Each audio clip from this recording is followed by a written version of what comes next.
and welcome to another Seismic Cinema and Cody podcast. I'm joined by Cody, and we would have been joined by Paul, but Paul has left the building. Yes. And Cody is going to replace him as my new co-host. I will do my best. Do I need to do a Scottish accent? No. Okay. I wasn't even aware that I was doing a Scottish accent, so there's that as well.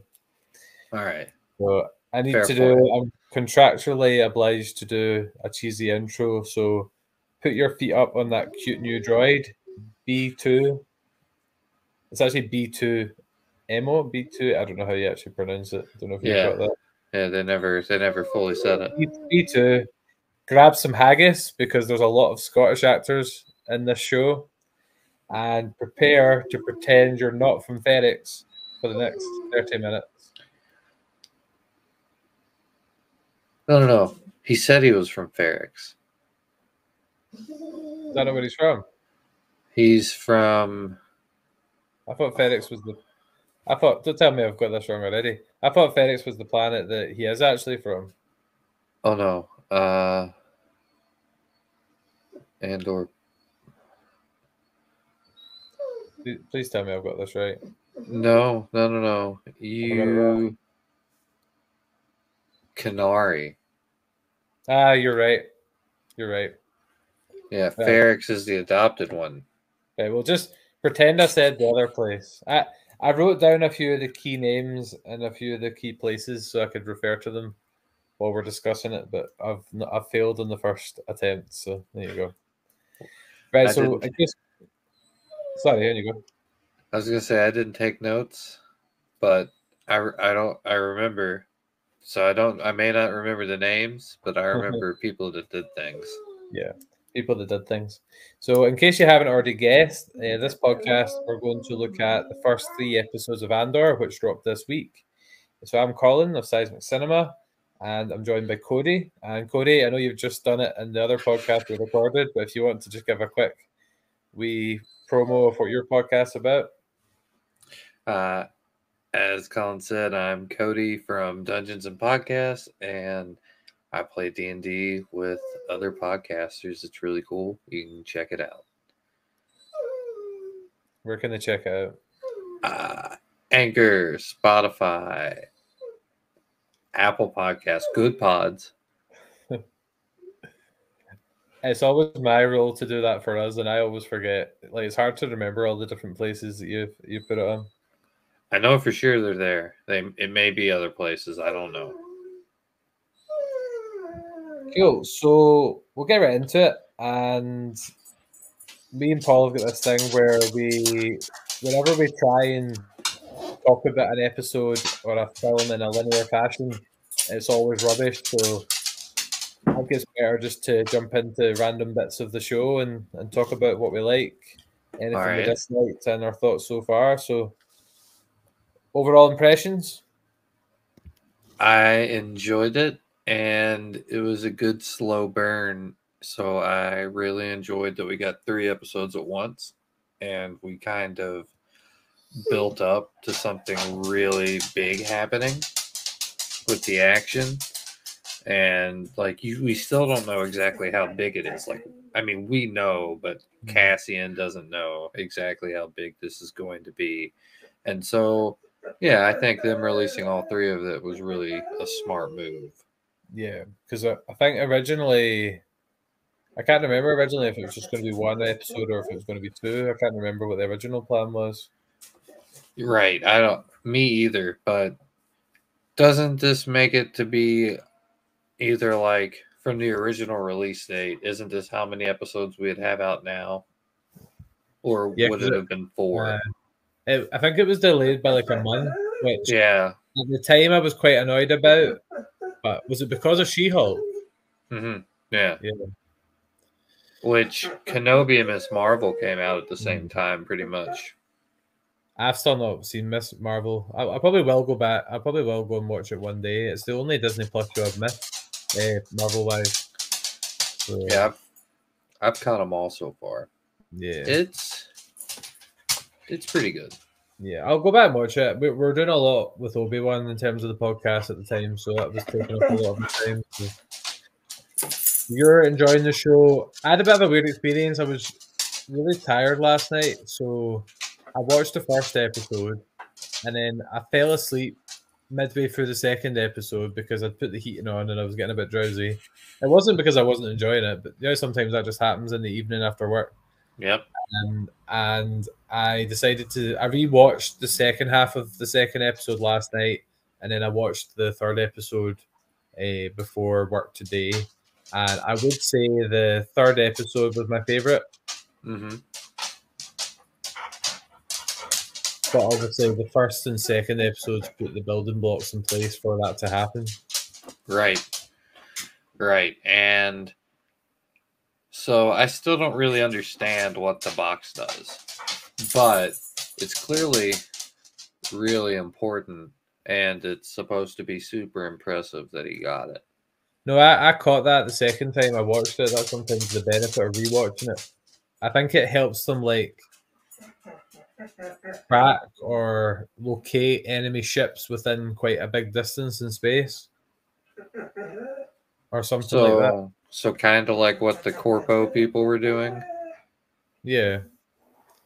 the So pre-More. yeah, just I don't think it's meant to be. I don't think what it is important. It's just a vehicle to get Cassian from A to B. I would say. Yeah. Well, I really like the like interplay, and like I thought it was really cool how they kind of make it make sense in a Star Wars way why you have this like Latin American accent, because Mhm.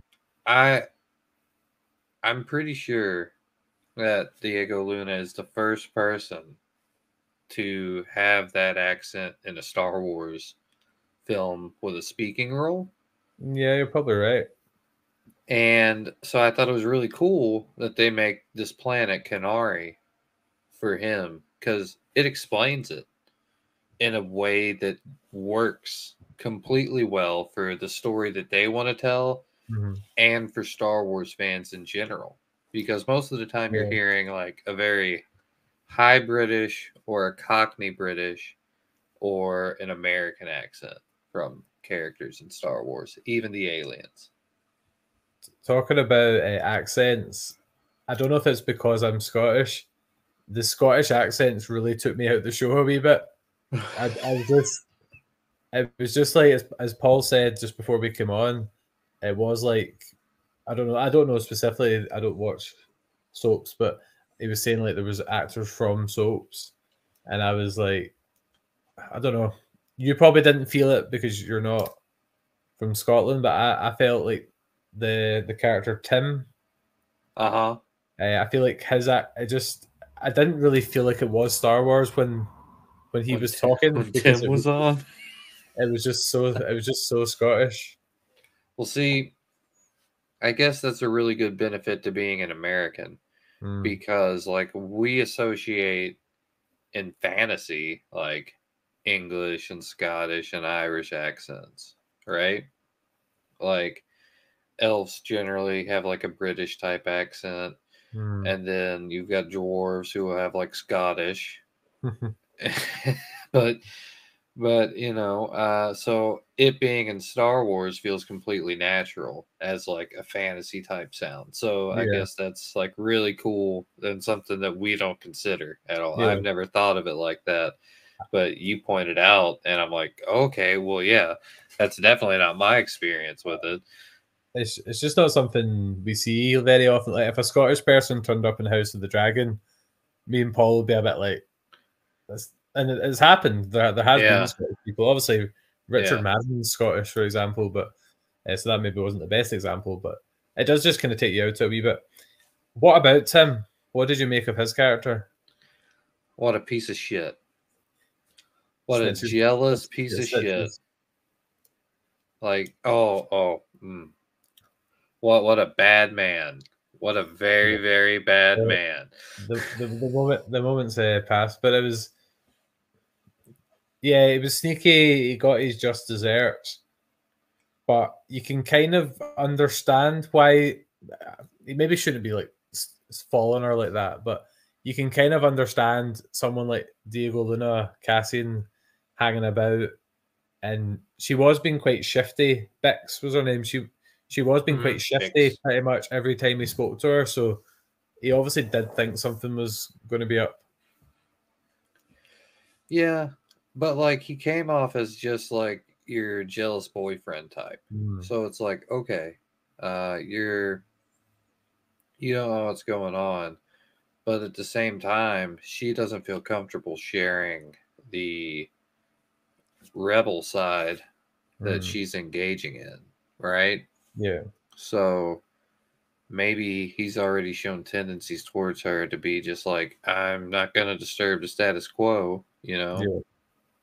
So she obviously cared about him though, because yeah, spoilers for all these episodes, but he gets shot down in episode 3, and she's pretty gutted. I wasn't that fussed. I was like, yeah. You didn't really think he was going to be lasting long. I don't really think we're going to see these characters again that we saw in the first 3 episodes. No, other than in like flashbacks. I don't think he's going to make it back. Do you not think? I thought he would. See, because I didn't really know what, like, Bix and his kind of mother figure, was it? I can't read Marva. Marva and his pal. Brasso, he's called. His pal at the yard. What was his name? Basil? Brasso. Brasso. Brassel. Okay. Brasso, yeah. Yeah. So, I don't know. I feel like all 3 of them were big enough characters that we would see them again, but I guess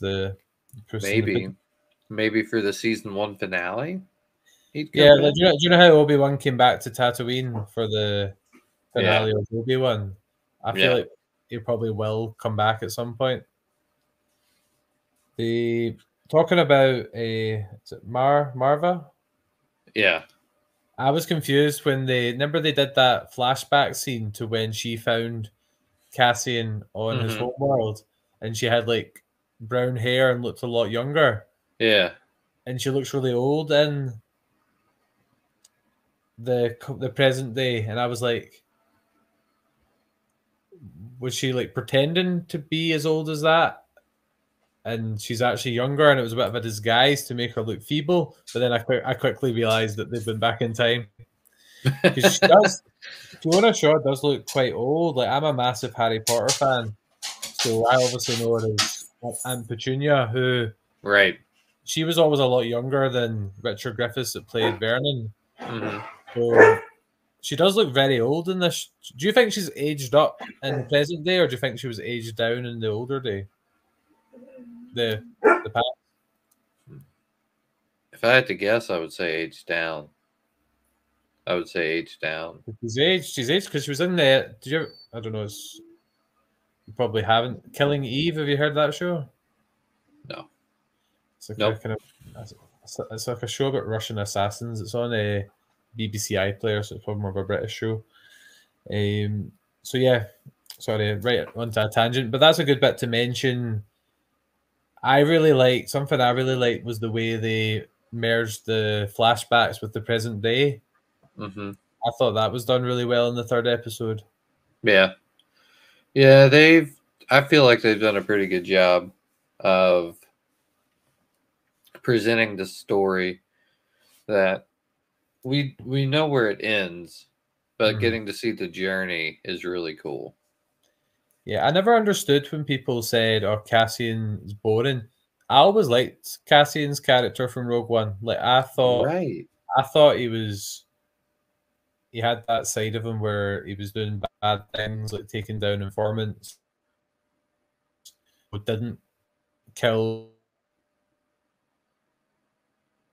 Logan, he's a big fan of rousing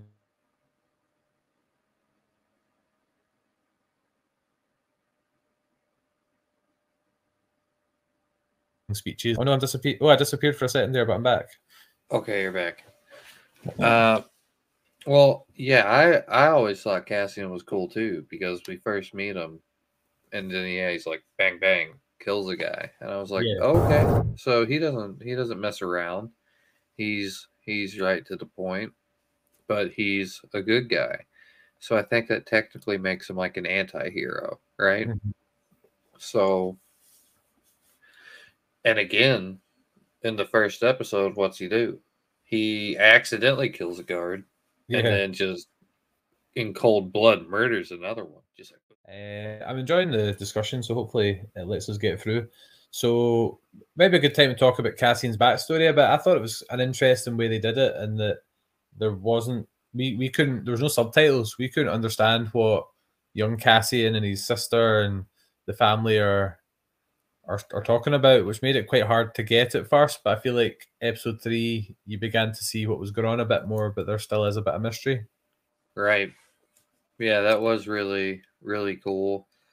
And again, points out why he has that accent because he's essentially kidnapped and Mhm. taken from his family. But isn't it weird that it is all kids? Like, there's no one there that's older than, say, 16. One part of the episode that there was a mining disaster on the his home world. So Oh, yeah, there were adults there. I reckon all the adults got killed. Yeah, good point. Good point. And I in that, forgot that there are adults in that first. while you can hear me, let's get through some of the best content, and I'll make sure this doesn't happen again. So we're talking about his homeworld. Yep, I forgot that And there were adults on it. yeah, And, but yeah, you're right. After that disaster. Well, were those supposed to be humans or aliens? Because they're all yellow skinned, right? yeah, I saw like a close up of them, and it looked like they'd been like infected by something or maybe poisons, and it had turned them that color. That was the impression I got. Okay, that's fair. I didn't quite understand what was going on there. Like, were these people that were like doing some kind of experiment and it went wrong and they got poisoned, or yeah, that bit wasn't very clear to me. I'll be honest. Yeah, or were they like shot down and out of the sky? Like, Or maybe we're just not meant to understand it yet, and it's one of those ones that will unravel as it goes. probably.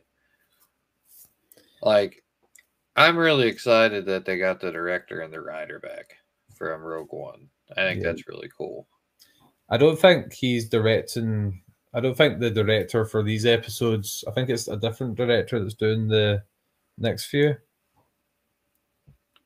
That's normal. If you go on Wikipedia, tells you like when each episode's out, and it tells you who writes it and who directs it, so you can always look ahead. Because it was always a good clue when you're watching like The Mandalorian. If Dave Filoni was directing, you knew that was the Ahsoka episode. Right. You could always kind of read between the lines. That's really funny.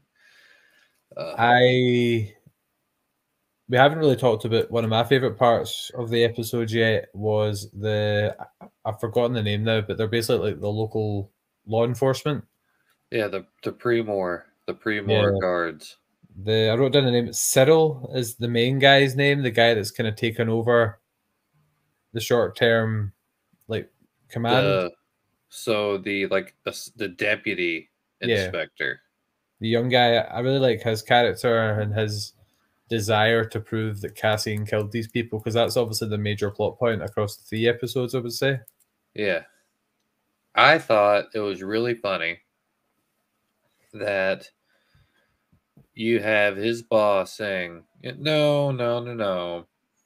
We're not going to investigate this because clearly they were drinking, which we're not supposed to let them do at a gentleman's area that we're not supposed to have." And he's like, "So no, just say they did something, leave it alone, or else the empire is going to think we can't control our people." And he's making a good point. Yeah. Like, even though it's very crappy to just be like, if we bring unwarranted or unwanted, not unwarranted, but if we bring unwanted attention, it won't be good.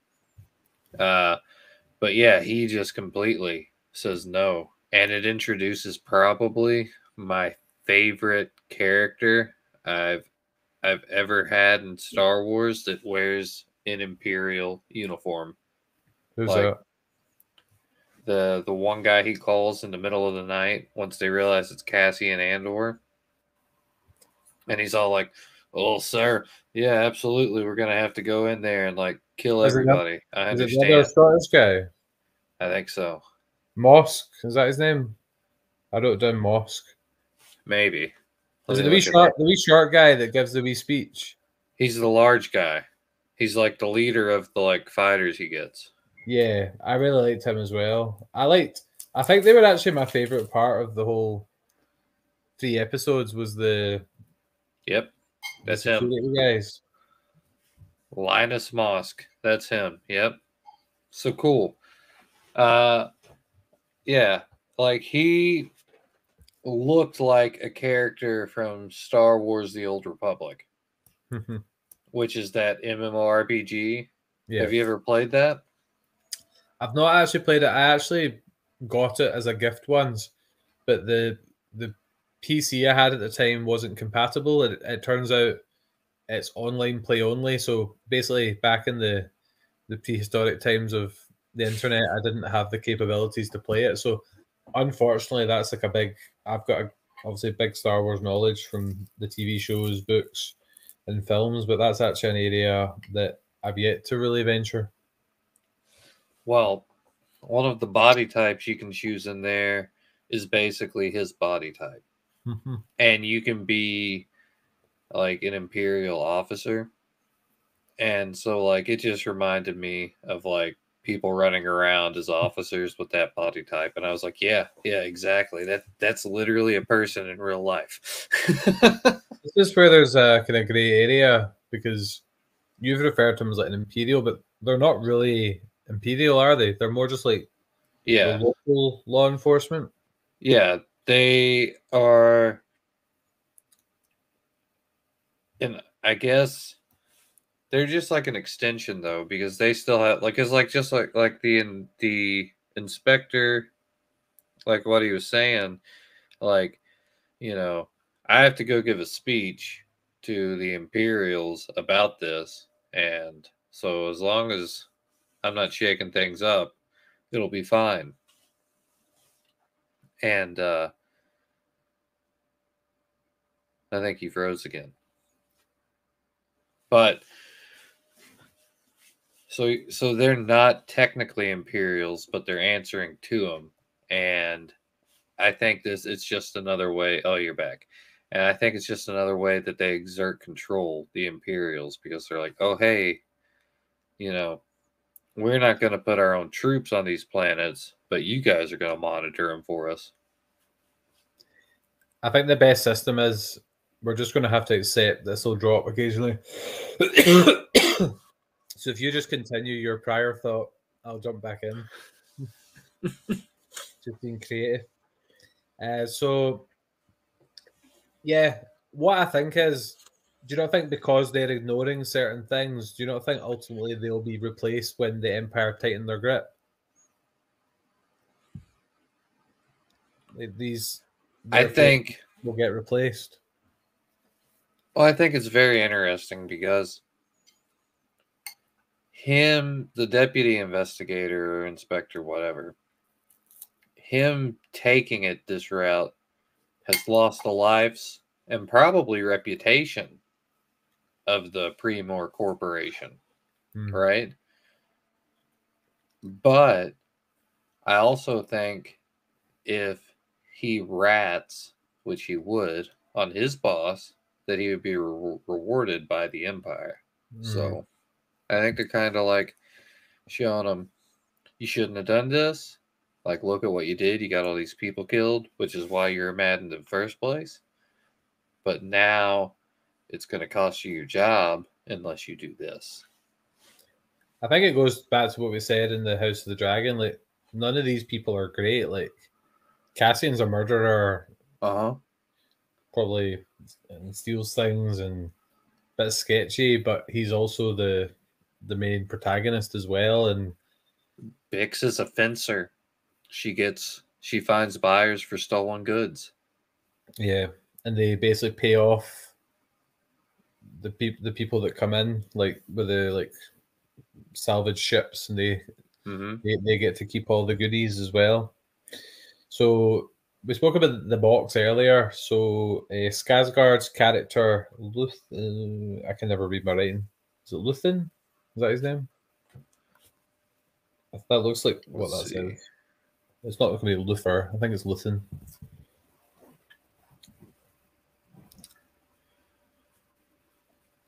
I think it's, Luthen. Yeah, Luthen. so he arrives on a ship.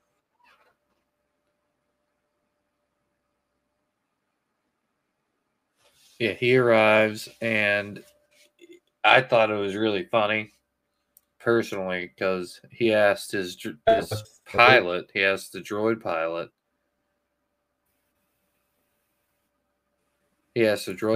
like, I thought it was funny when he arrived because he asked the droid pilot, how close are we? And he's like 2.3 clicks.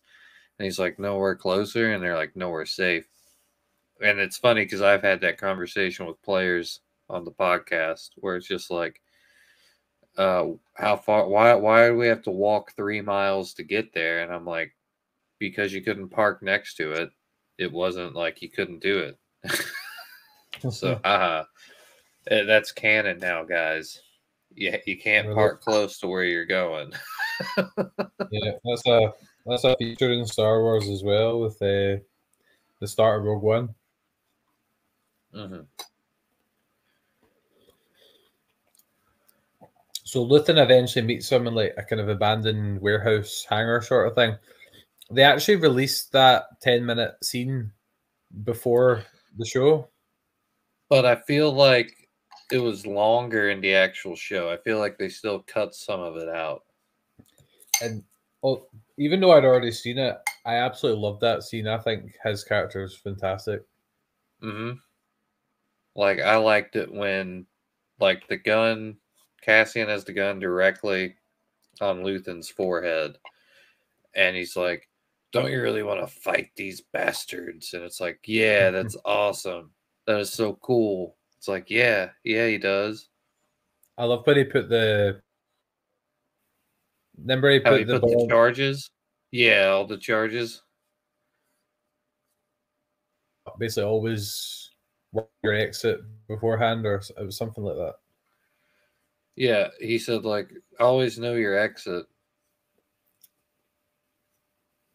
Something What like was the that. second thing? What was the second thing he said to always do? I feel like he's going to give lots of. I think he's going to have lots of like classic lines and good bits of advice. Do you think he survives the first season? The mentor figures in Star Wars never fare that well, so I'm not. Exactly. I wouldn't be surprised if it didn't. But it was. I really liked the way they showed a Aunt Petunia rescuing him when he was a wee boy, and it was cutting to him with Luthen in the present, and it was showing how like this is his third life starting essentially. Yeah. So like when he was off with Fiona Shaw, I'm just going to keep saying that because I can't read my writing. Marva. Marva. I write things down and then I can't read my own writing and then I struggle to do it. So yeah, did you like that scene? How it showed his like when he was a kid, his new life beginning, and then it showed it again in that one as well. Yeah, it's like you said, I think it's pretty cool and well done with the flashbacks because it is meshing with the current story. And that's really cool to see. Um, but I think I really liked it when he decides to use the calm while they're in there with Marva, and they're like, oh, "Okay, we got him," because they use that device to track where his comms coming from, Mhm. which is something we've never seen in Star Wars. That was Yeah, really, really cool. and that reminds me of the droid B2 that we've not really spoke about. He's obviously Mhm. been claimed as like the kind of comic relief for the K2SO temporary substitute. At first, I was a bit like, I wasn't sure. I'm not 100% on B2 yet. I was like, is it kind of force humor, or did you like the droid? I liked it. I like that it stuttered. I like that it had to recharge. I liked that it when you see it in the flashbacks, it doesn't have that stutter at all, and it looks very new. I thought that it was like when Cassian's like, can you tell a lie? I need you to tell a lie. He's like, yeah, I got a full charge. I can tell a lie. And Yeah, he's like, tell no one that you've seen me and you don't know where I went. And he's like, well, that's two lies. he did have some good lines because Mhm. I was kind of weird with this show. I don't know if it's because I was really tired last night, and obviously when you're tired, you don't take things in fully. But I feel like I like this show more now that I'm talking about it to someone than when I watched it. I don't know if that makes sense, but like Uh-huh. it is quite low key, I suppose. It's different. Like Obi-Wan's, it's all about the fanfare, isn't it? With Ewan McGregor, Boba Yeah. Fett was all about Boba Fett's return. Mandalorian, it was all a lot of it was about who we're going to see next, like Ahsoka, Luke. I feel like this one doesn't have quite that star power, but the nature of it. See how he had his pal Brazo at the yard. He had Yeah, he had like that whole little network mm-hmm. of friends, right? And that was really cool because it's kind of showing you, and I know that we've seen it in bits and pieces in different pockets of the galaxy, but it's a really interesting thing because you can make each one of those pockets that you've seen, even if you've already seen a couple hundred of them, unique.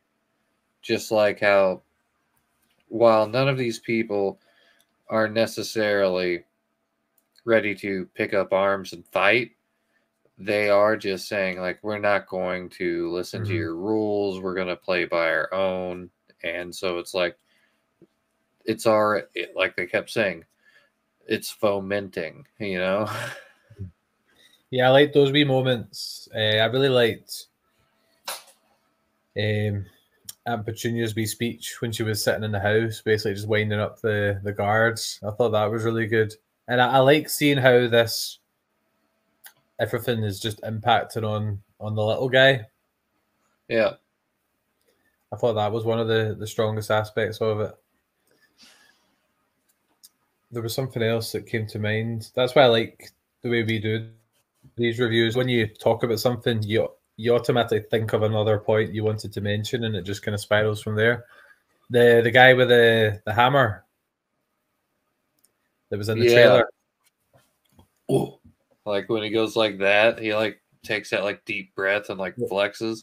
Is that just something the community does when this? They all just start making the noise to like intimidate and show support. Well, no, I feel like that first guy was hitting it with a purpose. Like the guy hitting that big one with the hammers. Mm-hmm. I feel like he was like signaling like it's either time to go or time to get off of work. Something like that. And then the other ones, it was kind of like a warning, like close everything up, get off the streets. I really do want to watch. I probably will watch all three of them again before next Wednesday. Just to see if you missed anything. Yeah, because I feel like I've followed it pretty well. The flashback bits are a bit harder to track in terms of what's actually going on in that planet, but I feel that may be more of just like a slow build mystery. Yeah, they're just kind of, they're, I don't want to say primitive, but in terms of even our society, they would be considered primitive because they're just using like blow darts. So like it's crazy to think that that he came from that at what would you say he was, like 8-ish when that happened? Could be a wee bit older. Yeah, maybe 10. Yeah, probably around about that. It was cool because they showed, that stick that Aunt Petunia had, and then Yeah. in the flashback you see him using it. So Right. it also shows where that came from. There wasn't too much action overall, but the third episode obviously had the kind of speeder chase and more kind of the shooty as my dad calls it.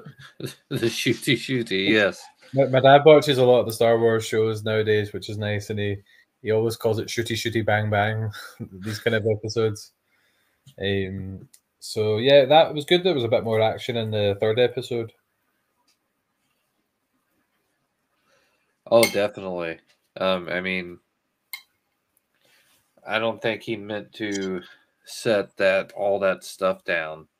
Like, I don't think he meant to cause the first one to fall when he set those charges off, and then that opened up into a big major action scene. But then also, even in the flashback, you have her getting shot, like the de facto leader of the Canary kids getting shot in the back, and then like all the kids like blow darting him, which was pretty cool. They weren't very nice to him, were they? Like the other kids, they're a bit mean. Yeah, they were. She was the one that was nice to him, besides like his sister. Because he doesn't go by Cass. He goes by, like, is it Cassie or something? It was Casa. Casa. He goes by some kind of nickname. So yeah, it'd have been interesting. I'll need to speak to Paul separately and see what his views are, because Paul's really big on the action in these shows. So I wonder, but he does like kind of political intrigue as well. So I think he would have enjoyed it, but I think he'll probably be hoping for more action, which I think will come, because you don't bring Saw Gerrera into it in the future and not have the action. I feel like we're gonna see Saw Gerrera with him without any gray hair in a flashback. So I don't think we're done with the flashbacks at all. Yeah, I think the flashbacks are done so much better than they were in the Book of Boba Fett. It actually became tiring about going for his bath. And then you would, because remember, like the second episode, you basically went back to the past for like 30 out of the 40 minutes. Right.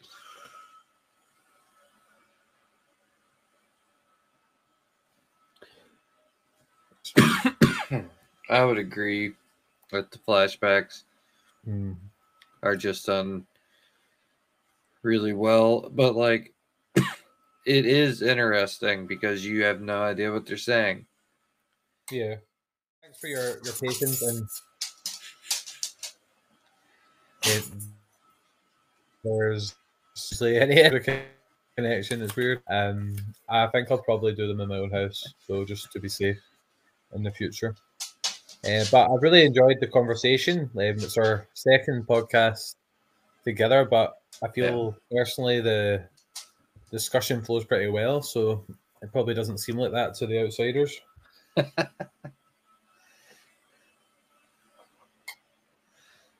Apart from the random pauses in the middle where my camera's cut out. Well, I mean, technical difficulties happen. Yes. Yeah. And generally they happen at the worst times. Yeah. But oh well, we'll still get two finished podcasts at the end of the day, so I'd say it's a successful one. So yeah, so well, hopefully we always say this to our guests. Hopefully you'd be up for coming on again at some point in the future, or we could jump on yours or anything like that. Absolutely. So Absolutely. Uh, Paul does usually that. I'm sure it's genuine.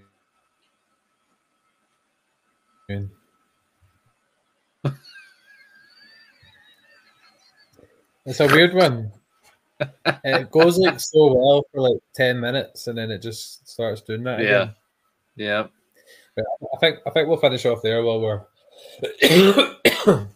going then. So we'll be back next week, and we're hoping to get a few different people on during the kind of Andor run and during the end of House of the Dragon. So you can check us out on as Seismic Cinema on YouTube and Good Pods, Anchor.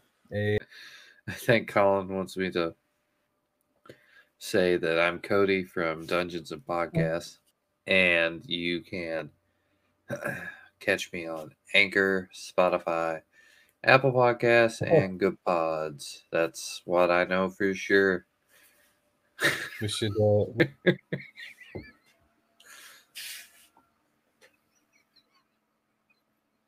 Doesn't normally leave it at that.